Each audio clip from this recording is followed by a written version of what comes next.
20 April बेलासिनि रादाब। दानिया फैदो जों मोननैसो रादाबखौ खोनासंनि। अन्नानै रादाबाव गोदानै फैदोंब्ला लाइक खालाम आरो साबस्क्राइब खालाम। दानिया फैदो जों मोननैसो रादाबखौ जोङो खोनासंनि। बिटिआरनि सीएम प्रमद बर'नि बडिगार्डआ मैया जाब्रबथाय जानानै सासे थैयो आरो गुबुन साथामा जखम जादों होननानै जोङो मिथिनो मोननाय जादों।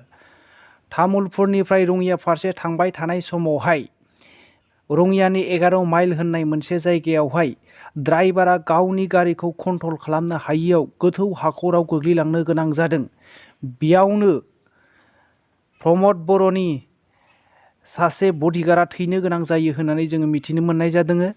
बे थैनाय बडिगार्डनि मुंखौ राजु कलिता होननानै जोङो मिथिनो मोननाय जादों आरो आघात जानाय बा जखम जानाय साथाम बडिगार्डफोरनि मुंखौ ब्रजेन राजबंशी, उत्पल पारगिरि आरो प्रकाश बर' होननानै जोङो सिनायथि मोननाय जादों। मिथिनो मोननाय बायदिब्ला राजु कलिताया प्रमद बर'नि बडिगार्ड जानानै 2 बोसोर जाबायमोन होननानै जोङो मिथिनो मोननाय जादों।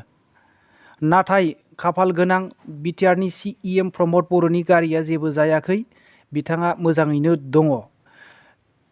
प्रमद बर' बिथाङा बुङो दि थैनाय नखर आरो जखम जानाय नखरफोरनो हानायमानि मदद होगोन होननानै बिथाङा खौरांगिरिफोरनि गेजेराव फोरमायथियो। बिस गोनां मैखुन जानानै साथाम सुबुङा जिउ गोमानो गोनां जादों होननानै जोङो मिथिनो मोननाय जादों आरो 6 सुबुङा हाफ्लं सिभिल हस्पिटालाव दङ होननानै जोङो मिथिनो मोननाय जादों। मानिक कुर्मी 68 बोसोरनि बे थैयो। सुजिता तामां बियो थैदों आरो 6 जे हस्पिटालाव दङ बिसोरनि मुंखौ जोङो मिथिनो मोननाय जादों। प्रेम बाहादुर छेत्री, राधा कुर्मी, दिमा कुर्मी, प्रेमलाल कुर्मी, सुरुज तामां आरो माया लामा होननानै जोङो मिथिनो मोननाय जादों। दा बिसोरखौहाय हाफ्लंनि सिभिल हस्पिटालाव थिसननानै फाहामथाय होगासिनो दङ होननानै जोङो मिथिनो मोननाय जायो। आसामनि रौतायाव गावनि बिसिखौ औवा जंफारजों गोदोना खङावहाय सुफ्लंनानै फोथैनायखौ जोङो मिथिनो मोननाय जादों आरो उनाव थैनाय अबस्थाखौ गावनि खाथिनि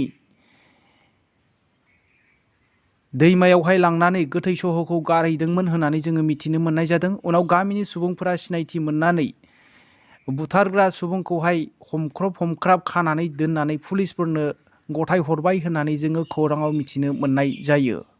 मोनसे दुखुनांथाव बाथ्रा, जोंनि क'क्राझार जिल्लानि कारिगाव ओनसोलावहाय फिसाय गोनांखायानो गुबुन सेंग्राजोंहाय खारलांनायखौ जोङो मिथिनो मोननाय जायो। 9 नं ब्रह्मपुर गामिनि सोमखोर नार्जारिनि बिसि, 2 फिसाज्ला गोनांखा अनसुमै नार्जारिया गुबुन बयलार मुंनि हौवाजों दोनखारलांदों होननानै जोङो मिथिनो मोननाय जादों। बिनिखायनो दा बिनि फिसाज्ला आरो सोमखोर नार्जारिया सोरबाफोर नुयोब्ला बेखौ खिन्थाहरनो थाखाय मबाइल नाम्बार होदों। 7896464507 बे नाम्बाराव खोन्थाहरनो हागोन होननानै बिथांमोनहा खावलायहरदों। दिनैनि रादाबा एसेनोसै। रादाबखौ जोबनायसिम खोनासंनायनि थाखाय बयनिसिमबो साबायखर थाबाय। जै बर' हारिनि जै।